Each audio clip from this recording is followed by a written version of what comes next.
Hay un momento en que una mentira no se siente como una gran caída, sino como un tropiezo controlable. Al principio la persona hasta se justifica: solo lo dije para evitar un problema, no quería herir a nadie, era una situación complicada. Y como nadie ve lo que pasa dentro, parece que no hay tanto daño, pero ahí empieza el peligro real, porque el engaño rara vez se queda quieto, casi nunca se conforma con una sola vez. La primera mentira abre un camino, la segunda lo ensancha, la tercera ya lo convierte en una costumbre, y cuando te das cuenta, la mentira deja de ser un error aislado y se convierte en un patrón que gobierna decisiones, palabras y relaciones, como si fuera una rutina diaria. La Biblia describe ese proceso con una claridad que incomoda. El corazón puede endurecerse. No es que la persona amanezca un día diciendo quiero ser alguien falso. No, es más sutil. Es como la piel que hace callo. Al inicio duele, luego se acostumbra y después ya no se siente casi nada. Con la mentira pasa igual. Al principio aparece la culpa, el pulso se acelera, la mente repite lo que hizo y surge esa voz interna que advierte esto está mal. Pero si la persona vuelve a mentir y vuelve a mentir, esa voz se vuelve más bajita y el corazón empieza a negociar con lo incorrecto. Si me funciona, entonces no era tan malo. Si no me descubrieron, entonces no pasó nada. Si lo hago por una buena causa, entonces se justifica. Y así, lo que antes era impensable se vuelve normal. Lo más fuerte es esto: el engaño repetido cambia la manera en que la persona se ve a sí misma. Ya no se percibe como alguien que mintió, sino como alguien que sabe manejar situaciones. Y ese autoengaño es una trampa doble, porque por fuera parece seguridad, pero por dentro se va perdiendo sensibilidad espiritual y moral. La conciencia, que debería ser una alarma, se convierte en un ruido de fondo. Y cuando la alarma deja de sonar, el peligro no desaparece. Al contrario, se vuelve más grande, porque la persona empieza a cruzar límites sin darse cuenta. Mentir ya no es un recurso de emergencia, sino una herramienta habitual. Y aquí entra una consecuencia inevitable: la confianza se destruye. La confianza es frágil, se construye lento y se pierde rápido. En una relación, sea de pareja, familia, amistad o trabajo, la confianza funciona como un puente. Al principio puede soportar pequeñas grietas, pero si cada semana alguien golpea ese puente con una mentira nueva, llega un punto en que el puente se vuelve inestable. Y lo trágico es que muchas veces el mentiroso no nota el derrumbe en el momento, porque la otra persona tal vez calla, aguanta, ora, espera que cambie. Pero por dentro, la seguridad se rompe.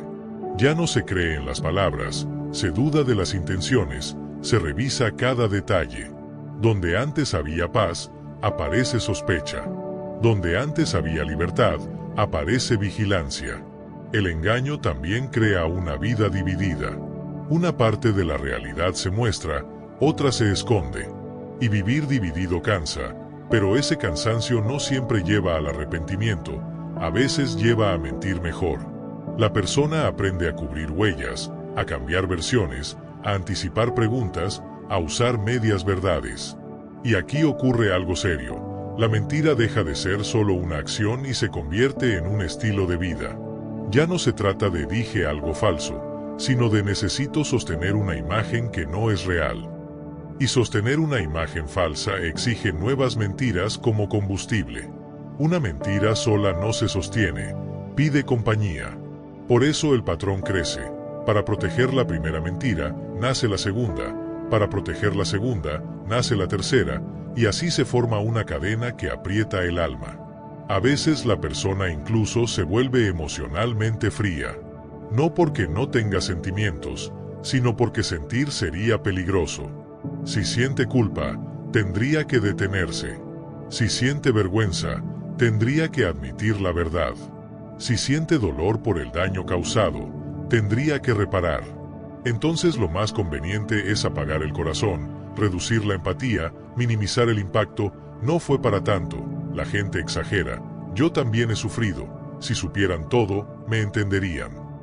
Y sin darse cuenta, el corazón se va endureciendo, y lo incorrecto se va maquillando como algo normal. En la Biblia vemos un principio que se repite: cuando una persona insiste en un camino equivocado, llega a creer su propia versión. Eso es lo más peligroso, porque ya no se trata de engañar a otros, sino de engañarse a uno mismo. Y cuando alguien se engaña a sí mismo, pierde la capacidad de evaluar su vida con verdad. Empieza a llamar estrategia a la manipulación, prudencia a la cobardía, protección al ocultamiento, necesidad a la deshonestidad. El lenguaje cambia para que la culpa no duela. Y cuando el lenguaje cambia, el alma se acomoda. Pero el engaño no solo afecta a quien lo practica, lastima a quien lo rodea. Y esto hay que decirlo con claridad, no existe mentira inofensiva cuando se vuelve costumbre. Tal vez al inicio parezca pequeña, pero su efecto se acumula como gotas que caen en la misma piedra. La otra persona empieza a vivir en inseguridad, a cuestionarse, a pensar: ¿será que estoy loco? ¿Será que exagero? ¿Por qué algo no encaja? Y cuando el engaño es repetido, la víctima no solo sufre por el hecho descubierto, sino por el tiempo perdido, por la intuición ignorada, por la dignidad golpeada, por la sensación de haber sido usada. Y mientras tanto, el mentiroso también se destruye por dentro. Porque aunque parezca que controla la situación, en realidad se convierte en esclavo de su propia máscara. Tiene que recordar versiones, sostener historias, evitar ciertos temas, controlar reacciones. Y eso produce un tipo de ansiedad silenciosa, una tensión constante. Hay personas que se ríen, trabajan, hacen planes, pero por dentro viven con miedo a que la verdad aparezca. Y ese miedo se normaliza también. Se despiertan y ya están listos para actuar, como si fuera parte del día, responder rápido, justificar, negar, desviar, confundir. La rutina del engaño se vuelve una segunda naturaleza. Lo que más revela que ya se volvió patrón es cuando ya no hay arrepentimiento, solo molestia por ser cuestionado. Cuando la persona no siente tristeza por haber fallado, sino enojo porque alguien notó algo. Cuando no hay dolor por el daño, sino frustración por el riesgo. Cuando no hay deseo de restaurar, sino urgencia de apagar el incendio para seguir igual. Ahí el engaño ya no es un accidente, es una dirección. Y cuando el corazón llega a ese punto, la vida espiritual se vuelve superficial. Palabras bonitas, promesas rápidas, lágrimas estratégicas, pero sin fruto, sin cambio real, sin ruptura del patrón. Y aquí viene una pregunta que duele, pero que salva. ¿Cuántas veces una mentira repetida se convierte en una puerta abierta a algo peor? Porque el engaño nunca viene solo. Trae consigo orgullo, trae manipulación, trae falta de temor de Dios, trae desprecio por la verdad. Y cuando la verdad deja de importar, todo se vuelve negociable. El compromiso, la fidelidad, la justicia, la palabra dada. La persona empieza a vivir según lo que le conviene en el momento, no según lo que es correcto. Y eso, tarde o temprano, cobra su precio. Cuando el engaño ya se volvió rutina, hay algo que casi siempre pasa antes de una gran caída: empiezan a aparecer advertencias. No siempre llegan como una voz del cielo o un sueño impresionante, muchas veces llegan en forma de señales simples, repetidas, insistentes, como si la vida misma estuviera diciendo detente. Y es curioso, porque quien vive en mentira suele pedir una sola cosa: tiempo. Tiempo para acomodar la historia, tiempo para tapar huellas, tiempo para que los demás se cansen de preguntar. Pero el cielo, en su misericordia, no siempre concede ese tiempo como la persona lo imagina. En vez de eso, empieza a encender luces, una tras otra, para que el engañador despierte antes de que el daño sea irreversible. La primera señal suele ser una incomodidad interior. No es un remordimiento completo, porque el corazón ya se endureció un poco, pero sí es una inquietud que aparece en momentos inesperados. La persona está sola y de repente siente un peso, una sensación de estar fuera de lugar, como si algo no encajara. Puede intentar distraerse, llenarse de ruido, trabajo, redes, conversaciones, pero esa incomodidad vuelve, porque la mentira no da descanso. Y ahí hay un mensaje escondido. Cuando el alma pierde tranquilidad, no es casualidad, es una alerta. Como si Dios permitiera que el interior se vuelva incómodo para que la persona deje de acomodarse en lo incorrecto. Luego viene la pérdida de paz. Y esto se nota porque incluso cuando todo parece bajo control, Ya no hay serenidad. Hay tensión, hay irritabilidad, hay cansancio mental. La persona puede lograr que otros le crean por un tiempo, pero no logra convencer a su propio espíritu. Y la paz, cuando se va, deja un vacío difícil de explicar. Se duerme, pero no se descansa. Se ríe, pero no se siente ligero. Se ora, pero las palabras rebotan en la conciencia. No porque Dios no escuche, sino porque la mentira crea distancia, y esa distancia se siente. Es como intentar respirar en un cuarto con poco aire. Al principio lo toleras, después te falta el aliento. Otra señal muy común son los conflictos constantes. De pronto todo se vuelve discusión. Cosas pequeñas se convierten en peleas grandes. La persona que engaña interpreta preguntas normales como ataques, porque cualquier pregunta puede ser una amenaza. Y la persona que sospecha empieza a insistir, porque siente que algo no cuadra. Entonces la relación entra en un ciclo. Preguntas, evasivas, enojo, silencio, reconciliación superficial y otra vez lo mismo. Y cuanto más se repite, más se evidencia que no se trata de mal humor o estrés, se trata de una verdad que está empujando desde adentro para salir. La mentira necesita calma para sobrevivir, pero cuando el cielo advierte, la calma se rompe. También empiezan a cerrarse puertas. Esto es fuerte, porque muchos interpretan las puertas cerradas como mala suerte, pero a veces son protección.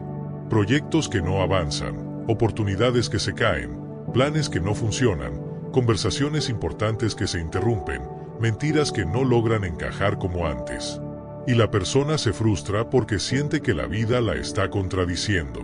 Pero piensa en esto. Si alguien está caminando hacia un precipicio, ¿no sería misericordia que el camino se bloquee? Muchas puertas cerradas son la forma en que Dios frena el daño, limita el alcance del engaño y reduce el impacto para que todavía haya posibilidad de retorno. Al mismo tiempo, se acumulan consecuencias.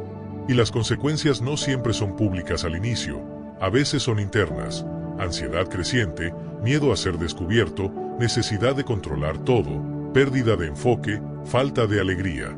Otras veces son externas: errores que se notan, contradicciones, mensajes que se cruzan, gastos que no se explican, ausencias que llaman la atención, detalles que antes pasaban desapercibidos. La mentira, cuando se repite, produce desorden, y el desorden deja rastros. Y esos rastros empiezan a juntarse como piezas sobre una mesa. Al principio cada pieza parece suelta, pero con el tiempo alguien las mira y entiende la imagen completa. Y aquí llega una de las señales más directas: la verdad empieza a salir a la luz. Tal vez no toda de una vez, pero sale en fragmentos. Una frase que alguien escucha, una captura de pantalla, una conversación a medias, un testigo inesperado, una coincidencia que no es coincidencia. Incluso el propio engañador, por cansancio o por exceso de confianza, se equivoca y revela algo. Porque cuando una persona vive sosteniendo una historia falsa, tarde o temprano se tropieza con su propia red. La Biblia dice que lo oculto será revelado, y esa idea no está ahí para asustar, sino para advertir. La verdad tiene una fuerza que insiste, porque fue hecha para estar en la luz, no en la sombra. A veces, el cielo advierte a través de personas. Alguien que hace una pregunta precisa, alguien que aconseja sin saber detalles, alguien que confronta con amor, alguien que dice esto no huele bien. Y la reacción del engañador frente a esa advertencia suele mostrar en qué punto está su corazón. Si todavía queda humildad, la advertencia se siente como una oportunidad dolorosa, pero necesaria. Si el patrón ya domina, la advertencia se siente como una ofensa, y entonces la persona se defiende, ataca, invierte la culpa, se victimiza. Y esa respuesta, aunque parezca fuerza, en realidad es señal de que el engaño ya echó raíces profundas. Hay otra alerta que muchos ignoran: la vida espiritual se seca. No hablo de religión como apariencia, hablo de esa conexión real con Dios que trae claridad. Cuando alguien sostiene mentira, puede seguir con hábitos externos, pero por dentro se siente vacío. La palabra confronta. La oración incomoda. Los mensajes que antes edificaban ahora irritan. Y la persona empieza a evitar todo lo que le recuerde la verdad. Evita conversaciones profundas, evita rendición de cuentas, evita momentos de silencio. Porque el silencio es peligroso cuando sabes que estás mal. En el silencio, la conciencia habla. Y aunque suene fuerte, estas señales no son el juicio todavía, son advertencias antes del juicio. Son una misericordia. Son el último aviso antes de que la mentira cause un colapso mayor. Porque el juicio, en muchos casos, no cae como un rayo sin explicación. Llega después de repetidas oportunidades de detenerse. Por eso estas alertas aparecen en cadena. Incomodidad interior, pérdida de paz, conflictos constantes, puertas que se cierran, consecuencias que se acumulan y la verdad que empieza a asomarse. No para humillar por humillar, sino para cortar el ciclo antes de que destruya todo. Y aquí hay una pregunta que atraviesa el corazón. Si ya estás viendo señales, ¿por qué seguir empujando? ¿Por qué insistir en sostener una rutina que solo está comprando dolor? A veces la persona cree que si aguanta un poco más, se va a arreglar solo, pero la mentira no se arregla sola, se multiplica. Las señales son un llamado a detenerse, a volver a la verdad mientras todavía hay espacio para reparar con menos ruina, con menos heridas, con menos pérdida. Porque cuando el cielo advierte, lo hace para despertar, no para aplastar, y aunque el orgullo no quiera aceptarlo, la advertencia es una oportunidad que no siempre se repite. Cuando las señales se repiten y aún así la persona insiste en el engaño, muchos se preguntan algo con miedo. ¿Por qué Dios no se queda en silencio? ¿Por qué no deja que cada quien viva como quiera y ya? Y la respuesta es más profunda de lo que parece, porque el silencio de Dios, en un caso así, no sería neutralidad, sería permitir que la mentira siga devorando vidas sin freno. Y Dios, tal como lo vemos en la Biblia, no es un espectador frío. Él es justo, sí, pero su justicia no nace del deseo de castigar por castigar, nace del compromiso con la verdad, con la protección del inocente y con el propósito de rescatar al que todavía puede despertar. El engaño repetido siempre termina afectando a alguien más. Aunque el mentiroso diga es mi vida, casi nunca es solo su vida. La mentira afecta a la pareja que confía, al hijo que observa, al amigo que defiende, al compañero que carga consecuencias, a la comunidad que se desordena. Y cuando hay inocentes en medio, la misericordia de Dios no se expresa permitiendo que el daño continúe, sino poniéndole límite. A veces la gente confunde misericordia con tolerancia infinita, pero la misericordia real también protege. Si un lobo entra al rebaño, el pastor no demuestra amor quedándose callado, el pastor actúa. No por odio al lobo, sino por amor a las ovejas y también, en cierto sentido, por amor a la verdad que el lobo está negando con su conducta. Por eso, cuando el engaño se vuelve costumbre, Dios actúa para frenar el daño. Y frenar el daño puede verse como interrupciones, exposición parcial, incomodidad creciente, pérdida de control de la narrativa. No siempre es un juicio final inmediato, muchas veces es una intervención gradual, como una mano que detiene a alguien antes de cruzar un límite peor. Porque Dios sabe que el patrón de mentira no se queda en el mismo nivel. Hoy se miente para cubrir algo, mañana se miente para sostener una doble vida, pasado mañana se miente para destruir la credibilidad de otro y salvarse uno mismo. Y cuando el engaño avanza, el corazón se vuelve capaz de cosas que antes no habría imaginado. Aquí entra un punto clave. Dios no permanece en silencio porque ama la verdad, y la verdad no es solo información correcta, es una fuerza que ordena la vida. Cuando la verdad sale, aunque duela, abre la posibilidad de reparación. Cuando la verdad se esconde, el daño se pudre. Por eso, en tantas historias bíblicas, lo oculto termina siendo confrontado. No como un espectáculo para avergonzar, sino como un acto quirúrgico, abrir para limpiar. La exposición, en manos de Dios, puede ser un juicio, pero también puede ser medicina. El problema es que la medicina duele, y la persona que ama la mentira interpreta el dolor como injusticia, cuando en realidad es el costo de volver a la realidad. Y Dios también actúa para dar una última oportunidad de arrepentimiento real. Arrepentirse no es decir perdón con prisa para que todo vuelva a la normalidad. Arrepentirse es cambiar de dirección. Es admitir la verdad completa, sin adornos y sin culpar a otros. Es aceptar consecuencias sin manipular. Es cortar con el patrón, no negociar con él. Y como Dios ve el corazón, Él sabe cuando alguien solo quiere evitar el castigo, pero no quiere abandonar la mentira. Por eso muchas veces la presión aumenta, porque Dios está empujando a una decisión auténtica.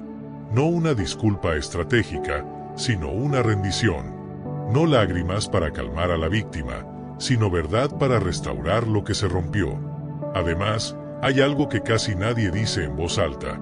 Cuando el engañador sigue sin freno, se está destruyendo a sí mismo. La mentira sostenida desgasta la mente, endurece el carácter, apaga la sensibilidad, corrompe la identidad. Llega a un punto en que la persona ya no sabe quién es sin su máscara. Y eso es tragedia. Entonces, cuando Dios interviene, también lo hace para impedir que el engañador se hunda más. Puede parecer duro, pero imagina a alguien atrapado en una adicción. A veces la intervención que más salva es la que más incomoda. Quitar el suministro de la mentira, derribar la fachada, permitir que se vea la realidad, eso puede ser la misericordia más grande para alguien que va camino a perderse por completo. La justicia de Dios, entonces, no compite con su misericordia, trabajan juntas. La justicia dice, esto no puede seguir. La misericordia dice, todavía puedes volver. La justicia expone porque el daño es real. La misericordia expone porque la verdad puede liberar. La justicia pone límites para proteger al inocente. La misericordia pone límites para que el culpable no siga acumulando condenas sobre su propia vida. Y cuando lo miras así, entiendes que el silencio de Dios, en un patrón de engaño, sería una forma de abandono. Sería como dejar que alguien se hunda sin lanzar una cuerda. También hay un detalle espiritual. El engaño desafía directamente el carácter de Dios, porque Dios es verdad.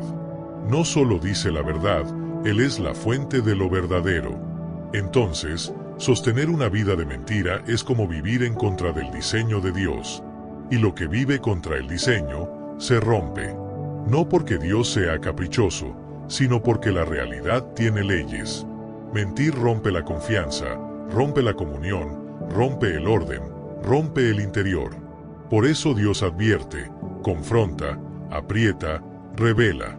Porque quiere que la persona deje de pelear con lo inevitable. La verdad no se puede enterrar para siempre sin que el alma se enferme. Y si estás escuchando esto desde el lado de quien sufrió el engaño, hay algo importante. La intervención de Dios no siempre llega en el momento en que tú quisieras, pero llega con propósito. A veces Dios permite un tiempo para que el engañador se arrepienta, y ese tiempo te desespera. Pero incluso ahí, Dios puede estar protegiéndote, dándote claridad, preparándote para tomar decisiones con firmeza, evitando que te consumas en confusión. Porque la mentira no solo roba hechos, roba estabilidad emocional. Y Dios no quiere que vivas encadenado a una historia que cambia cada semana. Y si lo estás escuchando desde el lado de quien ha sostenido engaños, escucha esto con seriedad. Cuando Dios deja de guardar silencio, no es porque te odie, es porque el camino que elegiste ya se volvió un pozo. Y Dios, en su amor, no negocia con el pozo. Él te llama a salir. La pregunta ya no es si podrás seguir mintiendo un poco más. La pregunta es si tendrás el valor de enfrentar la verdad antes de que la verdad te enfrente de una manera más dolorosa. Porque cuando el engaño se vuelve costumbre, Dios actúa, protege al inocente, frena el daño, expone lo oculto y ofrece una última oportunidad para volver con un arrepentimiento que sea de verdad. Y esa decisión casi siempre empieza de una manera que sorprende, la exposición. Lo que estaba oculto se vuelve evidente, no necesariamente porque alguien sea más inteligente, sino porque la mentira, por naturaleza, se vuelve pesada de sostener. Una versión contradice a la otra, un detalle se escapa, una prueba aparece, una conversación sale a la luz, una persona que no debía saberse entera. Y ahí muchos dicen que mala suerte, pero en el lenguaje espiritual eso suele ser otra cosa, es luz entrando donde había sombra. Porque la oscuridad se alimenta del secreto, y cuando la luz llega, el secreto pierde poder. Dios expone no para entretener a nadie, sino para terminar con la confusión, para romper el hechizo de la manipulación y para que la víctima deje de vivir dudando de sí misma, preguntándose si exagera, si está loca, si entendió mal. La exposición duele, sí, pero también ordena, porque por fin la realidad se llama por su nombre. Luego viene el corte del ciclo. Y cortar el ciclo no es solo que se descubrió. Cortar el ciclo es que ya no se acepta el regreso a la normalidad falsa, esa normalidad donde hay promesas rápidas y cambios de una semana. Aquí es donde muchos se equivocan. Creen que el conflicto termina cuando el engañador llora, cuando pide perdón, cuando dice que entendió. Pero Dios no se mueve por escenas, se mueve por fruto. Por eso, cuando el ciclo se corta de verdad, se nota en decisiones concretas. La rutina de mentir se interrumpe de raíz. No se negocia con solo esta parte te cuento. No se juega con medias verdades. No se exige confianza como si fuera un derecho automático. Se acepta que la confianza se reconstruye con tiempo y con transparencia, o no se reconstruye. Y ahora viene el camino de salida, claro y sin excusas, porque cuando Dios decide exponer, también abre una puerta para restaurar, pero solo para quien decide hacer lo correcto. La primera parte es reconocer el pecado sin justificarse. No sirve decir mentí, pero tú también, mentí, pero era por tu culpa, mentí, pero mira todo lo que yo hago por ti. Eso no es confesión, eso es negociación. Reconocer sin excusas es decir la verdad completa, asumir responsabilidad, aceptar que se causó daño y no pedir aplausos por haber sido honesto al final. La honestidad tardía sigue siendo necesaria, pero no borra lo que pasó, y madurez es entender eso sin ponerse a la defensiva. La segunda parte es detener el engaño de inmediato. No mañana, no cuando se calmen las cosas, no cuando encuentre el momento. Inmediato significa cortar contactos, cortar hábitos, cortar accesos, cortar conversaciones dobles, cortar lo que alimenta el patrón. Porque si el engaño fue costumbre, entonces hay rutas internas que llevan a la mentira como por un atajo, y esos atajos hay que cerrarlos. Y aquí se ve la sinceridad. El que quiere cambiar hace cambios que le cuestan, renuncia a comodidades, acepta supervisión, acepta límites. El que no quiere cambiar solo promete y se molesta cuando le piden pruebas. La tercera parte es reparar el daño con acciones, no solo con palabras. La Biblia enseña que el arrepentimiento verdadero trae fruto, y el fruto se ve. Reparar puede significar devolver lo que se tomó, aclarar lo que se manchó, enfrentar conversaciones incómodas, aceptar terapia o consejería, rendir cuentas a alguien maduro, permitir transparencia real en áreas donde antes hubo secreto. Reparar también implica paciencia. La víctima no sana al ritmo del culpable. Y si el engañador se desespera porque todavía no confían, eso revela que está pensando más en su imagen que en la herida que causó. La reparación real no exige rapidez, ofrece constancia. La cuarta parte es buscar perdón, entendiendo lo que el perdón es y lo que no es. El perdón no es borrar memoria, no es fingir que nada pasó, no es soltar límites. Perdonar es soltar venganza, es dejar el caso en manos de Dios, es decidir no vivir consumido por el odio. Pero el perdón no obliga a restaurar una relación en las mismas condiciones. Por eso, pedir perdón de verdad también incluye respetar el proceso del otro, aceptar no estoy listo, aceptar necesito distancia, aceptar te perdono, pero no vuelvo a lo mismo. Si alguien dice si me perdonas, entonces tienes que actuar como antes. Eso no es perdón, es control. Y la quinta parte es mantener límites firmes. Aquí la historia se vuelve seria, porque los límites son el lenguaje de la sabiduría. Límites significan consecuencias claras si se repite el patrón. Significan transparencia sostenida, no una semana de transparencia y luego secretos otra vez.